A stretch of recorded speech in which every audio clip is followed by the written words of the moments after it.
go right here in the front on the left.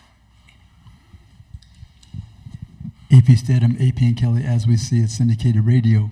I wanted to ask you about protecting for Brock.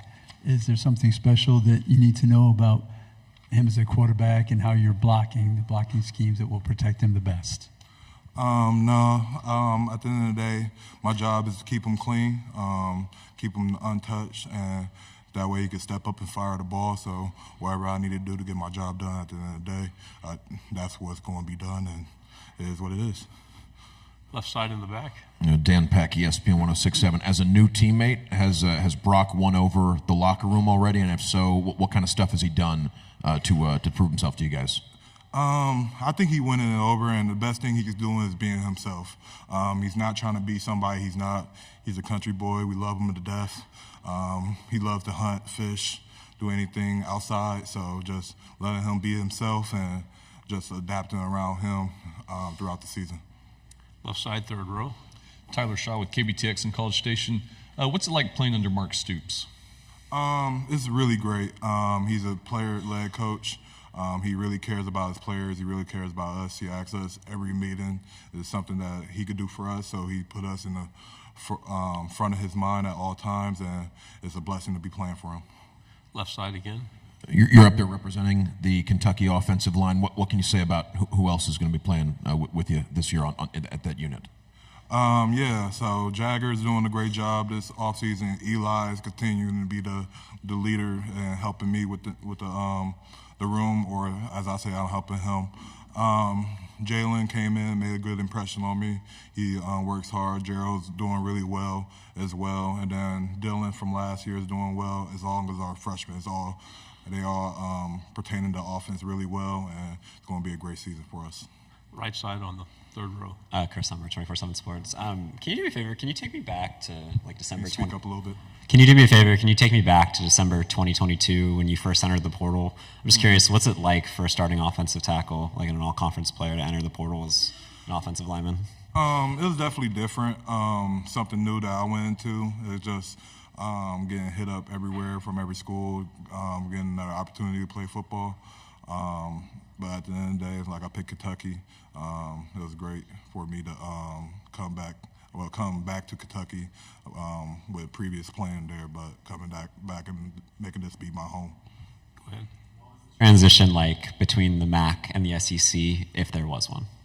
It's definitely more physical. The defensive line now are way more bigger and longer. Defensive ends are a little bit faster, but at the end of the day, it's still football. It's still football at the end of the day. It's nothing big or small that I can't handle, so it's just the love playing the game, man. Left side. How do you feel like this offense is going to be improved from last year? Say it one more time. How do you feel like this offense will be improved from last year? Our offense is definitely different from last year. We run a little bit more no huddle. We do a lot of stuff out the pistol, so just different things we could do out of that just alone is a lot. So just being able to adapt to what Coach Bush is teaching us and push ourselves to be better for our team and him. A lot of times you hear that offensive linemen are the most interesting guys to talk to of any position group. Do you agree with that, and if so, why? Say it one more time. Offensive linemen sometimes get the reputation as the most enjoyable guys to talk to on the team from reporters. Do you agree with that, and why would that be the case? Because we're unfiltered. We feel like we like to have fun. We got the most gruesome job, but at the same time, it don't get like that much shine or anything like that unless one of our teammates give us a shout out. And shout out to my teammates for giving us a shout out. And we're unfiltered. We love having fun. It's a great time when you're around O-linemen. So, yeah, that's the best way I can explain it. How important is it to be versatile and play more than one position? It's very important. Be able to play all five positions, show that you're available for anything, and helps our coaches give us confidence that you could go in and play anywhere at any given time. Right side.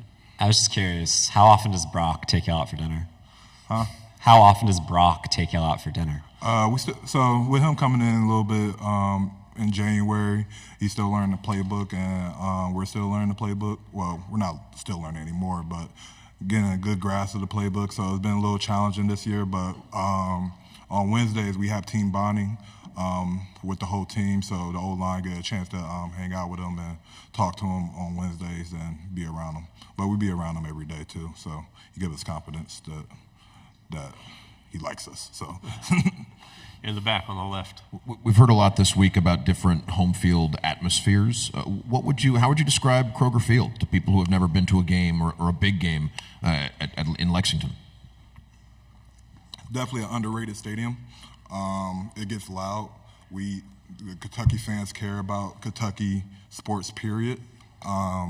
It's a really underrated stadium, and it's our home stadium. So I do say it's a really great experience and a really fun experience to be with the Big Blue Nation and be on that Kroger Field. We have time for a couple more. Anybody else? Don't make me do it. Here we go, right up here in the front. As you review the schedule this year, is there a team that you're looking forward to playing for the very first time? Probably Texas. Be one for the very first time. That would be exciting. Just with them coming in our conference and being new with everything that's going on with the 12 teams this year. That's why I've been getting informed about today. Still don't know what's going on with that. But everything new happening this year, that'll probably be a pretty cool stadium to play in. Okay. Right side. I know he's not lining up in front of you, but what do you think makes Deion Walker such an explosive, particularly pass rusher? Say it one more time. I know he's not lining up directly in front of you in practice, but what makes Deion Walker so explosive as a pass rusher in those situations? You underestimate how quick he is just because of his size. He's really versatile. He's really good with his hands. He's really nimble for how flimsy, and he can make you miss for how big he is, and it's ridiculous to me. But he's a really good pass rusher. He's a really good player. He's very explosive, very, very great person. So I can't wait to see what he could do this year. Final question in the back. You mentioned that Kentucky supports Kentucky. There was talk of conflict or rivalry a couple of years ago between the football program and the men's basketball program at Kentucky. I'm wondering, is there friendly competition between you guys and the basketball team? You guys have a pretty good relationship and see each other? I personally don't see them. I've been online for class, so the only place I go is the facility at home. I'm old, so I don't do much as far as going out or anything. But as far as say on that, I think we do a good job of supporting each other. Our Kentucky basketball team went through a lot of challenges this offseason with getting a new coach and everything. I think Coach Pope will come in and do a great job with our basketball team, along with the new transfers and new people that came in as well. At the end of the day, it's go Big Blue. That's the end of it. Good job, Marques. Thank you very much. Thank you. God bless y'all.